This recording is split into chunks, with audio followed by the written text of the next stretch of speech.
मैं ऐसा राग चाहती हूँ जिसकी नित कलियां खिलती रहे, आत्मा से आत्मा चांदा रहे, अखियां से अखियां मिलती रहे।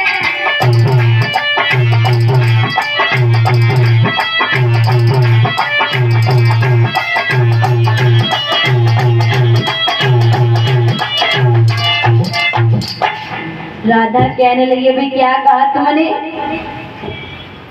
कि किसी सिंदूक में मैंने बंद करके रखा होगा कन्हैया को, लेकिन तुम्हें नहीं पता है जहाँ पर प्रेम भाव से भगवान को याद किया जाता है वहां पर कन्हैया आते हैं। लेकिन राधा कहने लगी, सखियों तुम्हें अपने ऊपर बड़ा घमंड है ना, लेकिन मैंने किसी सिंदूक में बंद करके नहीं रखा है कि जहाँ पर राधा कहने लगी भगवान कन्हैया का कीर्तन होता होगा, जहाँ पर प्रेम भाव से बुलाया जाता होगा वहां पर कन्हैया जाते हैं। लेकिन महाराज जैसे ही आज इतने प्यारे वचन राधा के भगवान कन्हैया ने आज खड्ग में सुने हैं बैठे बैठे, तो भगवान कन्हैया आज जैसे ही महाराज आज बैठ करके खड्ग में इतने वचन सुने, इतने वचन जब सुने हैं और राधा ने क्या किया, आज खड्ग में दूध धोने के लिए धोनी हाथ में लेकर के जाती हैं और भगवान कन्हैया ने एक झलक राधा को दिखाई और जैसे ही राधा ने एक झलक देखी और राधा ने अपनी आंखों को बंद कर लिया और उसी खड्ग में बेहोश हो जाती है। मन में विचार किया, जाओ श्याम तुम्हारे अलावा अब हम किसी दूसरे को देख ही नहीं सकते।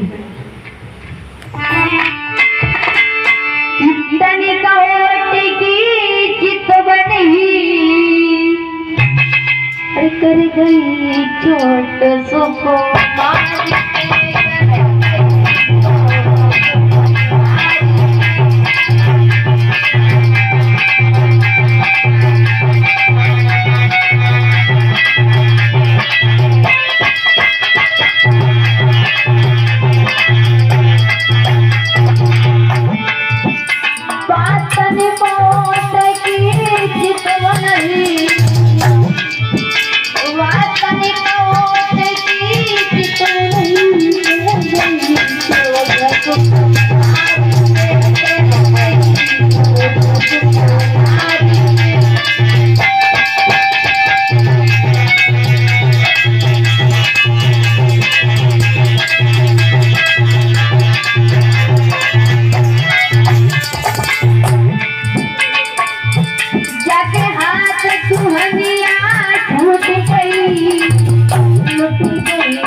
अब तो राधा ने क्या किया,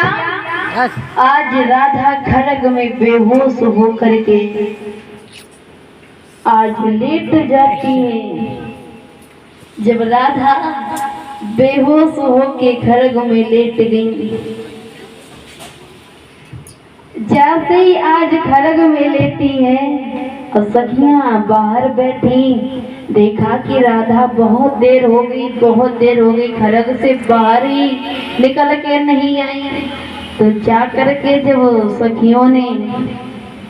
आज महाराज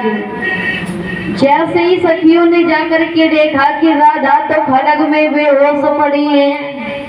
और जाकर के सखियों ने मैया यशोदा को बताया। जवाब दिया, मैया पता नहीं राधा को कौन सा ऐसा सर्प डस गया जो राधा खरग से बाहर ही नहीं निकल के आई, बेहोश पड़ी है। और मैया कीर्ति जैसे ही आज खरग में आती अपनी लाली को गोद में उठा लिया और मैया कीर्ति रोने लगी है।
आज मैया कीर्ति ने क्या किया,